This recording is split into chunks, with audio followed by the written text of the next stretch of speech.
اعوذ باللہ من الشیطان الرجیم بسم اللہ الرحمن الرحیم۔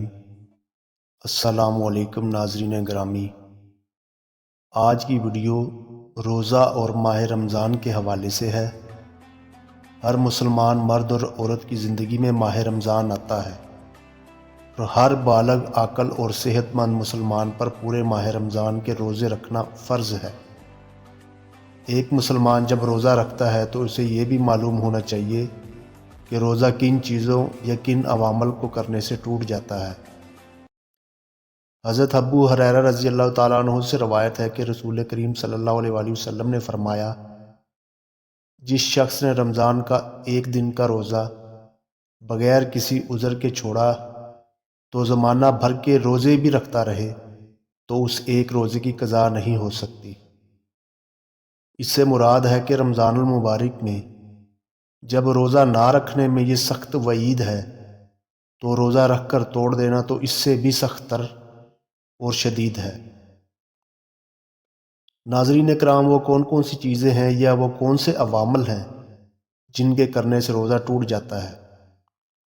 بڑے آسان الفاظ میں اور واضح طور پر بتایا گیا ہے۔ اس ویڈیو کو مکمل دیکھیں اور درج ذیل باتوں کو یاد رکھیں تاکہ آپ جب روزہ کی حالت میں ہوں تو یہ باتیں آپ کے ذہن میں ہونی چاہیے۔ یہ باتیں ذہن میں ہوں گی تو انشاءاللہ آپ کا روزہ محفوظ رہے۔ نمبر 1، کھانے پینے جمع کرنے سے روزہ ٹوٹ جاتا ہے جبکہ یہ بھی یاد ہو کہ میں نے روزہ رکھا ہوا ہے۔ یہ جانتے ہوئے کہ میں نے روزہ رکھا ہوا ہے، اس کے باوجود کچھ کھا پی لیا جائے یا روزہ کی حالت میں جان بوجھ کر مباشرت کر لی جائے تو روزہ ٹوٹ جاتا ہے۔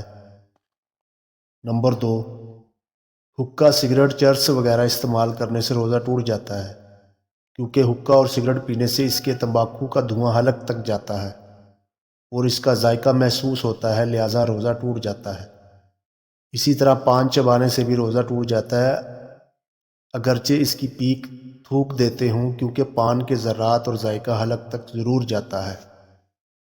نمبر 3، شکر وغیرہ یا کوئی ایسی چیز جو منہ میں رکھے اور وہ منہ میں گھل جائے اور تھوک میں شامل ہو جائے، وہی تھوک نکل لیا جائے تو روزہ ٹوٹ جاتا ہے۔ نمبر 4، دانتوں کے درمیان کوئی ایسی چیز یا دوا رکھی جو کہ چنے کے برابر یا اس سے زیادہ تھی، اسے کھا لیا تو روزہ ٹوٹ جاتا ہے۔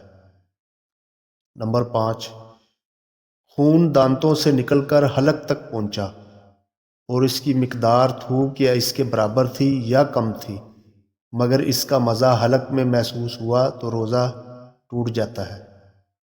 اگر خون کم تھا اور حلق میں مزہ بھی محسوس نہ ہوا تو روزہ نہیں ٹوٹے گا۔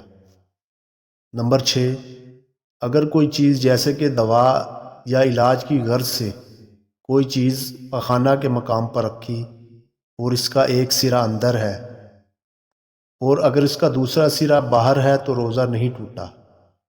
اگر دونوں سرے اندر ہیں تو روزہ ٹوٹ جائے گا، اور اگر وہ چیز تر ہے یا گیلی ہے اور اس کی رطوبت اندر پہنچی تو مطلقاً روزہ ٹوٹ جاتا ہے۔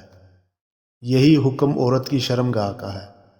اگر عورت کی شرم گاہ میں کوئی چیز داخل کی اور اس میں کوئی رطوبت تھی جو اندر پہنچ گئی تو روزہ ٹوٹ جاتا ہے۔ نمبر 7، کلی کرتے ہوئے بلا قصد پانی حلق سے نیچے اتر گیا یا ناک میں پانی چڑھایا اور دماغ کو چڑھ گیا تو روزہ ٹوٹ گیا، مگر جب روزہ دار ہونا بھول گیا ہو تو روزہ نہیں ٹوٹے گا اگرچہ قصدن ہی ہو۔ یوں ہی کسی نے روزہ دار کی طرف کوئی چیز پھینکی، اس کے حلق میں چلی گئی تو روزہ ٹوٹ جاتا ہے۔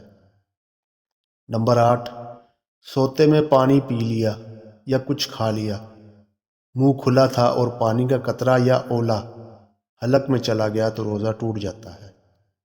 نمبر 9، دوسرے کا تھوک نگل لیا یا اپنی تھوک نکال کر دوبارہ منہ میں ڈال لی اور نگل لیا تو روزہ ٹوٹ جاتا ہے۔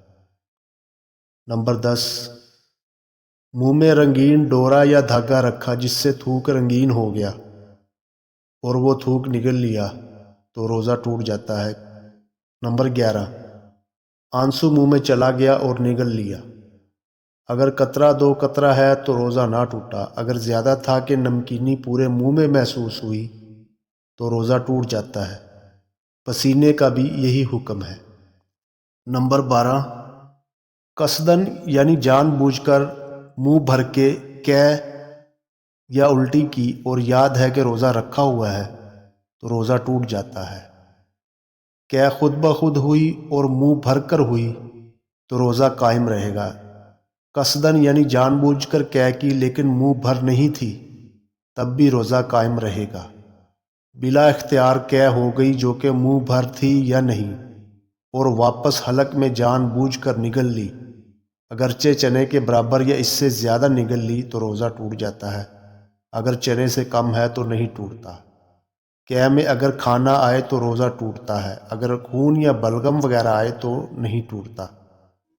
نمبر 13، روزہ کی حالت میں اگر عورت کو ماہواری آ جائے تو اس کا روزہ ختم ہو جاتا ہے اور وہ کھانے پینے کے لیے غروب آفتاب تک کا انتظار نہ کرے۔ ناظرین کرام، اگر ویڈیو پسند آئی ہو تو میرے چینل کو سبسکرائب کریں اور بیل آئیکن کو پریس کر دیں۔ والسلام۔